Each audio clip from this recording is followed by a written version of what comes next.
VM സുധീരന്റെ പ്രസ്താവനയ്ക്കെതിരെ പരോക്ഷ വിമർശനവുമായി Attingal MP Adoor Prakash. 2016 തെരഞ്ഞെടുപ്പിൽ UDF പരാജയപ്പെട്ടതിന്റെ കാരണം സമൂഹത്തിന് നന്നായി അറിയാമെന്ന് അടൂർ പ്രകാശ്. എത്ര വലിയ ത്രികോണ മത്സരത്തിലും ആറ്റിങ്ങലിൽ UDF വിജയം സുനിശ്ചിതമാണ്. ഏത് കേന്ദ്രമന്ത്രി മത്സരിച്ചാലും മത്സരരംഗത്ത് നിന്ന് താൻ ഒളിച്ചോടില്ല എന്നും ആറ്റിങ്ങൽ MP പറഞ്ഞു. വോട്ടർ പട്ടികയിൽ 1,72,000 വ്യാജ വോട്ടുകൾ തിരികെ കയറ്റിയതിന്റെ രേഖകൾ തെരഞ്ഞെടുപ്പ് കമ്മീഷന് കൈമാറിയിട്ടുണ്ട്. ആറ്റിങ്ങലിൽ 29 വർഷം ഇടതുപക്ഷം ജയിച്ചത് വ്യാജ വോട്ടിന്റെ പിൻഫലത്തിലാണെന്നും അടൂർ പ്രകാശ് ന്യൂസ് 18നോട്. News 18 exclusive.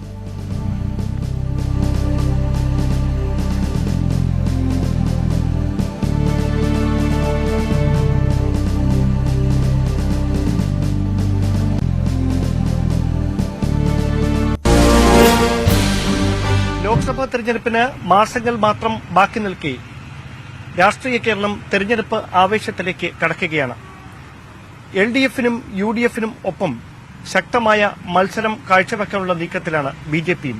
അതിൽ തന്നെ BJP പ്രധാനമായും മത്സരരംഗത്ത് ഉണ്ടാകുമെന്ന് അറിയിച്ചിരിക്കുന്ന ഒരു സ്ഥലമാണ് ആറ്റിങ്ങൽ ലോക്സഭാ മണ്ഡലം. ആറ്റിങ്ങലിലെ നിലവിലെ MP അടൂർ പ്രകാശ്, അദ്ദേഹം UDFന്റെ പ്രതിനിധിയാണ്, ന്യൂസ് 18നോടൊപ്പം ചേരുന്നു. വലിയ തരത്തിലുള്ള മത്സരം കാഴ്ചവെച്ചാണ് ആറ്റിങ്ങൽ കഴിഞ്ഞ തവണ കോൺഗ്രസ് പിടിച്ചെടുത്തത്. ഇത്തവണ കേന്ദ്രമന്ത്രി V മുരളീധരൻ ഒരുപക്ഷെ അവിടെ മത്സരിച്ചേക്കുമെന്ന തരത്തിലുള്ള വിവരങ്ങളാണ് പുറത്തുവരുന്നത്. എങ്ങനെയായിരിക്കും താങ്കൾ ഇത്തവണത്തെ ലോക്സഭാ തെരഞ്ഞെടുപ്പിനെ ആറ്റിങ്ങൽ മണ്ഡലത്തിൽ നോക്കിക്കാണുന്നത്? തെരഞ്ഞെടുപ്പാകുമ്പോൾ ആ തെരഞ്ഞെടുപ്പിന് വേണ്ട പ്രവർത്തനങ്ങൾ എല്ലാം നടത്തേണ്ടതായിട്ട് വരും. അങ്ങനെ പ്രവർത്തനങ്ങൾ നടത്തിയെങ്കിൽ മാത്രമേ തെരഞ്ഞെടുപ്പിൽ വിജയിക്കാൻ പറ്റൂ. അതിപ്പോ ഒരു കേന്ദ്രമന്ത്രി വരുന്നു, അദ്ദേഹം ഇവിടെ മത്സരിക്കുന്നു എന്നുള്ളതിന്റെ പേരിൽ ഭയപ്പെട്ട് ഓടുന്ന ഒരു വ്യക്തിയല്ല അടൂർ പ്രകാശ്. കാരണം ഒരുപാട് തെരഞ്ഞെടുപ്പിൽ മത്സരിക്കാനുള്ളൊരു വലിയ ഭാഗ്യം എന്റെ പാർട്ടി എനിക്ക് തരികയുണ്ടായി. ഞാൻ നിയമസഭാ തെരഞ്ഞെടുപ്പിൽ 5 പ്രാവശ്യം കോന്നി എന്ന് പറയുന്ന മലയോര മേഖലയിൽ മത്സരിച്ച് നല്ല വിജയം കൈവരിക്കാനുള്ള അവസരം എനിക്ക് ലഭിച്ചതാണ്. അതിനുശേഷമാണ് എന്റെ പാർട്ടി എന്നോട് ആവശ്യപ്പെട്ടു ആറ്റിങ്ങൽ പാർലമെന്റിൽ മത്സരിക്കണം എന്നോട് ആവശ്യപ്പെടുകയുണ്ടായി. ആവശ്യപ്പെട്ടതനുസരിച്ചാണ് ഞാൻ ഇവിടെ വന്ന് മത്സരിക്കാൻ വേണ്ടി ഇവിടെ എത്തിച്ചേർന്നത്. പക്ഷെ ഇവിടെ ഉള്ള ഒരു കാര്യം എനിക്ക് മനസ്സിലാക്കാൻ കഴിഞ്ഞത്, ഇവിടെ കള്ള വോട്ടിന്റെ ഒരു കേന്ദ്രമായി മാറിയിരിക്കുകയാണ്. ഈ കഴിഞ്ഞ ഏതാണ്ട് 29 വർഷക്കാലം ഇവിടെ പ്രതിനിധാനം ചെയ്തിരുന്നത് CPM. ആ CPMന്റെ പ്രതിനിധി എങ്ങനെ വിജയിച്ചു എന്ന് ചോദിച്ചാൽ അത് കള്ളവോട്ടിന്റെ ബേസിൽ മാത്രമാണ് വിജയം കൈവരിക്കാൻ കഴിഞ്ഞിട്ടുള്ളത് എന്ന് ഈ കഴിഞ്ഞ തെരഞ്ഞെടുപ്പിൽ അത് തെളിയിച്ചു കൊടുക്കാൻ കഴിയും. അങ്ങനെയാണെങ്കിൽ ഈ കള്ളവോട്ട് ആണ് ഈ ഇത്രയധികം നാളുകൾ, ഏതാണ്ട് 2 ദശാബ്ദത്തിലധികം തുടർച്ചയായി ഇടതുപക്ഷത്തെ അവിടെ വിജയത്തിലേക്ക് നയിച്ചതെങ്കിൽ അത് ചൂണ്ടിക്കാണിക്കുന്നതിൽ നേരത്തെ കോൺഗ്രസിന് പരാജയം സംഭവിച്ചു എന്നല്ലേ താങ്കൾ പരോക്ഷമായി പറഞ്ഞു വെക്കുന്നത്? അല്ല, അതിനകത്ത് അല്പം ബുദ്ധി പ്രയോഗിച്ച് കാര്യങ്ങൾ പരിശോധന നടത്തേണ്ടിയിരുന്നു. ആ പരിശോധന ഉണ്ടായോ ഇല്ലയോ എന്ന്, മുൻകാലങ്ങളിൽ ഉണ്ടായോ ഇല്ലയോ എന്നതിനെക്കുറിച്ച് ഞാനിപ്പോൾ തൽക്കാലം അതിന് മറുപടി പറയുന്നില്ല. പക്ഷേ ഞാനിവിടെ വന്ന് മത്സരിക്കുന്ന അവസരത്തിൽ എന്റെ പരിശോധനയിൽ എനിക്ക് കണ്ടെത്താൻ കഴിഞ്ഞത് 1,14,000 വോട്ടുകൾ കഴിഞ്ഞ തെരഞ്ഞെടുപ്പിൽ ബോഗസ് വോട്ടായി ഈ വോട്ടേഴ്സ് ലിസ്റ്റിൽ ഉണ്ട്. 1,14,000 വോട്ടുകൾ. ആ 1,14,000 വോട്ടുകൾ ഉണ്ട് എന്ന് കണ്ടെത്തിയതിനു ശേഷം അന്ന് തെരഞ്ഞെടുപ്പ് കമ്മീഷന് മുമ്പിൽ പരാതി ഞാൻ കൊടുത്തു. കേരളത്തിൽ അതുകൂടാതെ തന്നെ കേന്ദ്ര തെരഞ്ഞെടുപ്പ് കമ്മീഷന് മുമ്പിലും ഞാൻ ഇതിന്റെ തെളിവുകൾ സഹിതം അവിടേക്ക് കൊടുത്തു. അന്നത്തെ ജില്ലാ കളക്ടർ എന്നോട് പറഞ്ഞ് ആശ്വസിപ്പിച്ച ഒരു വാക്കുണ്ട്, ഇവിടെ അങ്ങനൊന്നും ഇല്ല, ഒരു കുഴപ്പവും ഇല്ല എന്നാണ് എന്നോട് പറഞ്ഞ് ആശ്വസിപ്പിച്ചത്. ഞാൻ അപ്പോഴും അവരോട് പറഞ്ഞു, ഉണ്ടോ ഇല്ലയോ എന്നതിനെക്കുറിച്ച് ഞാൻ തർക്കിക്കുന്നില്ല, പക്ഷേ എന്റെ കണ്ടെത്തലനുസരിച്ച് ഇവിടെ ഡബിൾ വോട്ടിംഗ്, അതുപോലെ തന്നെ ഒരേ ആൾക്ക് തന്നെ 3-4 ഇടങ്ങളിൽ വോട്ടുള്ള സ്ഥലങ്ങളുണ്ട്, അത് പരിശോധിക്കേണ്ടതായിട്ടുണ്ട് എന്ന് കേന്ദ്ര ഇലക്ഷൻ കമ്മീഷനോട് ഞാൻ പരാതി കൊടുത്തു കഴിഞ്ഞപ്പോൾ അവിടെ നിന്ന് കളക്ടർക്ക് ഒരു നിർദ്ദേശം കിട്ടി. ഈ സ്ഥാനാർത്ഥി പറഞ്ഞത് ശരിയാണ്, അതുകൊണ്ട് അതിന് നടപടികൾ ഉണ്ടാകേണ്ടി വരും എന്ന് അറിയിച്ചതനുസരിച്ച് അവർ പറഞ്ഞു കള്ളവോട്ട് ചെയ്യാൻ ആരെങ്കിലും കടന്നു വന്നാൽ അതിന്റേതായ ശിക്ഷാ നടപടികൾ സ്വീകരിക്കും എന്ന് അവർ പ്രഖ്യാപിക്കേണ്ടതായി വന്നു. അല്ല, അത് അവിടെ നിൽക്കുമ്പോൾ തന്നെ പ്രധാനമായും പ്രത്യേകിച്ച് പുനഃസംഘടനയുമായി ബന്ധപ്പെട്ടൊക്കെ കോൺഗ്രസിനുള്ളിൽ ഉരുത്തിരിഞ്ഞിരിക്കുന്ന വലിയ തർക്കങ്ങളൊക്കെയുണ്ട്. അത് ആറ്റിങ്ങൽ ഏതെങ്കിലും തരത്തിൽ താങ്കളുടെ വിജയ പ്രതീക്ഷകൾക്ക് വെല്ലുവിളിയാകുമെന്ന് കരുതുന്നുണ്ടോ? ഞാൻ അങ്ങനെ ആ തരത്തിലൊന്നും കോൺഗ്രസ് പ്രവർത്തകരെ സംബന്ധിച്ച് ഭിന്നിപ്പ് നടത്തിക്കൊണ്ട് ആ ഭിന്നിപ്പിലൂടെ ഇവിടെ എന്തെങ്കിലും നേട്ടങ്ങൾ കൈവരിക്കാൻ കഴിയും എന്ന് വിശ്വസിക്കുന്ന ഒരാളല്ല ഞാൻ. കോൺഗ്രസിനകത്ത് കോൺഗ്രസ് ഒരു ജനാധിപത്യ സംഘടനയാണ്. ആ ജനാധിപത്യ സംഘടന എന്നുള്ളതിൽ കോൺഗ്രസിനെ സംബന്ധിച്ചിടത്തോളം അല്പസ്വല്പം അഭിപ്രായ ഭിന്നതകൾ എല്ലാ അവസരങ്ങളിലും ഉണ്ടാകും. ഒരു തെരഞ്ഞെടുപ്പ് വരുമ്പോൾ മാത്രം ഉണ്ടാകുന്ന ഒരു അവസരങ്ങളല്ല, ആ അവസരങ്ങളെക്കാൾ ഉപരിയായി എല്ലാ തെരഞ്ഞെടുപ്പിലും ഉണ്ടാകും. അതേസമയം മറ്റ് രാഷ്ട്രീയ പ്രസ്ഥാനങ്ങളിൽ അതുപോലെ അവസരങ്ങൾ ഉണ്ടെങ്കിലും അത് പുറത്തു വരില്ല. കോൺഗ്രസ് ആവുമ്പോൾ ജനാധിപത്യ സംഘടന എന്നുള്ള നിലയിൽ അത് പൊട്ടിത്തെറിച്ചുകൊണ്ട് ആളുകൾ അത് പറയുന്നു എന്നുള്ളത് ഒരു യാഥാർത്ഥ്യമാണ്. ഞാൻ പറഞ്ഞു വന്നൊന്ന് പൂർത്തീകരിക്കട്ടെ.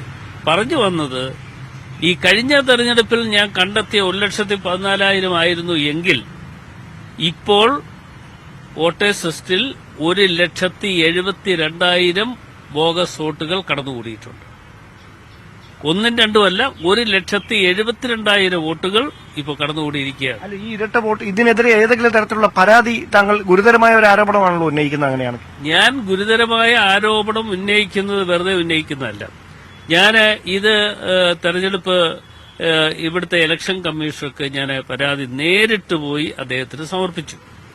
അതുകൂടാതെ കേന്ദ്ര ഇലക്ഷൻ കമ്മീഷന് മുമ്പിലും എന്റെ പരാതി ഞാൻ നൽകുകയും അവിടെ കേരളത്തിന്റെ ചുമതല വഹിക്കുന്ന ആളിനെ നേരിട്ട് കണ്ട് ഞാൻ ഈ കാര്യങ്ങൾ ബോധ്യപ്പെടുത്തുകയും ചെയ്തിട്ടുണ്ട്. അപ്പോൾ ഇപ്പോ ഈ വോട്ടേഴ്സ് ലിസ്റ്റ് ശുദ്ധീകരിക്കുന്ന ഒരു സമയമുണ്ട്, അല്ലെങ്കിൽ പുതിയതായി വോട്ടർമാരെ ചേർക്കുന്ന സമയമുണ്ട്. അതിൽ എല്ലാം പരിഹരിക്കപ്പെടും എന്നാണ് അവരും എന്നോട് പറഞ്ഞിട്ടുള്ളത്. അല്ല, അവിടെ ഈ ഒരു ത്രികോണ മത്സരത്തിനുള്ള സാധ്യത, അതായത് ഈ ഇടതുപക്ഷം വലിയ തരത്തിൽ പ്രതീക്ഷ അർപ്പിച്ചിരുന്ന ഒരു മണ്ഡലം കോൺഗ്രസ് വലിയ വരവ് നടത്തിയ ഒരു മത്സരം, സ്വാഭാവികമായി അത് ഒരു അഭിമാന പോരാട്ടമായി മാറുകയാണ്. ഇപ്പോൾ ഈ 2024 നടക്കാൻ പോകുന്ന ലോക്സഭാ തെരഞ്ഞെടുപ്പിൽ അവിടേക്ക് BJP കൂടി വലിയ പ്രതീക്ഷയോടെ ആറ്റിങ്ങിലേക്ക് കടന്നു വരുമ്പോൾ അത് വലിയ തരത്തിലൊരു ത്രികോണ മത്സരമായി മാറുമെന്ന് താങ്കൾ കരുതുന്നുണ്ട്? തെരഞ്ഞെടുപ്പാകുമ്പോൾ ആർക്ക് വേണേലും മത്സരിക്കാം. അതിപ്പോ കോൺഗ്രസ് എന്ന് UDF എന്ന് മാത്രമല്ല, CPM എന്ന് മാത്രമല്ല, മറ്റ് രാഷ്ട്രീയ പാർട്ടി, ഇപ്പൊ BJP കഴിഞ്ഞ തെരഞ്ഞെടുപ്പിലും ത്രികോണ മത്സരം ഉണ്ടായിരുന്നല്ലോ. കഴിഞ്ഞ തെരഞ്ഞെടുപ്പ് സമയത്തും ഞാൻ ഇവിടെ മത്സരിക്കുന്ന സമയത്ത് ത്രികോണ മത്സരമായിരുന്നു. BJP ഉൾപ്പെടെയുള്ള ആളുകൾ, ശോഭാ സുരേന്ദ്രനായിരുന്നു BJPയുടെ സ്ഥാനാർത്ഥി. പക്ഷേ ഇപ്പോൾ ഞാൻ മനസ്സിലാക്കിയത് ഈ പറയുന്ന കേന്ദ്രമന്ത്രി തന്നെ നേരിട്ട് വന്ന് ഇവിടെ മത്സരിക്കാൻ അല്ല, അവരുടെ സംഘടനാ സംവിധാനം ശോഭാ സുരേന്ദ്രൻ മത്സരിച്ചപ്പോൾ ഉണ്ടായതുപോലല്ല, കുറച്ചുകൂടി അടിത്തറ ശക്തമാണിപ്പോൾ. അത് കൃത്യമായ ആസൂത്രണത്തോടെ തെരഞ്ഞെടുപ്പ് മുന്നിൽ കണ്ടുകൊണ്ട് അങ്ങനെ അടിത്തറ ശക്തമാക്കുകയാണ് എന്ന വിലയിരുത്തലുകളൊക്കെയാണ് വന്നുകൊണ്ടിരിക്കുന്നത്. അതാണ് ഞാൻ എടുത്ത് ചോദിച്ചത്. അല്ല, അതിപ്പോ ഇവിടെ തെരഞ്ഞെടുപ്പിൽ ആർക്കും മത്സരിക്കാം. അതിപ്പോ കേന്ദ്രമന്ത്രിയാകട്ടെ, അല്ലെങ്കിൽ കേന്ദ്ര സഹമന്ത്രിയും ഇപ്പോ മത്സരിക്കുന്നു എന്നറിഞ്ഞു. അതല്ല, ക്യാബിനറ്റ് മന്ത്രിയായിരിക്കാം. ആര് വന്നാലും ഒരു തെരഞ്ഞെടുപ്പ് എന്ന് പറയുമ്പോൾ ആ തെരഞ്ഞെടുപ്പിനെ സംബന്ധിച്ചിടത്തോളം തെരഞ്ഞെടുപ്പിൽ കാര്യക്ഷമതയോടുകൂടി പ്രവർത്തിച്ച് ആ കാര്യക്ഷമതയോടുകൂടി പ്രവർത്തിക്കാൻ കഴിഞ്ഞ് ജനങ്ങളെ കാര്യങ്ങൾ ബോധ്യപ്പെടുത്തി കാര്യങ്ങൾ മുമ്പോട്ട് പോവുക എന്നുള്ളത് തന്നെയാണ് എന്നെ സംബന്ധിച്ചിടത്തോളം എന്റെ മുഖ്യമായ ലക്ഷ്യം. അല്ല, ഈ UDF ഇത്തവണയും വലിയൊരു ഉറച്ച വിജയപ്രതീക്ഷയിലാണ്. താങ്കൾ ഈ ലോക്സഭാ മണ്ഡലത്തിൽ നിന്ന് വീണ്ടും മത്സരിച്ചാൽ വലിയ പ്രതീക്ഷയിൽ തന്നെയാണ്. അതിന് ഒരു സംശയമില്ലല്ലോ. ഞാൻ ഈ കഴിഞ്ഞ 5 വർഷക്കാലം ഞാൻ മുൻകാലങ്ങളിൽ ഉണ്ടായിരുന്ന MPമാരെ പോലല്ല. പല ആളുകളും ഞാൻ തെരഞ്ഞെടുപ്പിൽ മത്സരിച്ച് ജയിച്ചു കഴിഞ്ഞപ്പോൾ ആളുകളുടെ മുമ്പിൽ ചെന്നപ്പോൾ അവരെന്നോട് ചോദിച്ച ഒരു ചോദ്യമുണ്ട്, ഇനി എന്നാണ് കാണാൻ കഴിയുക?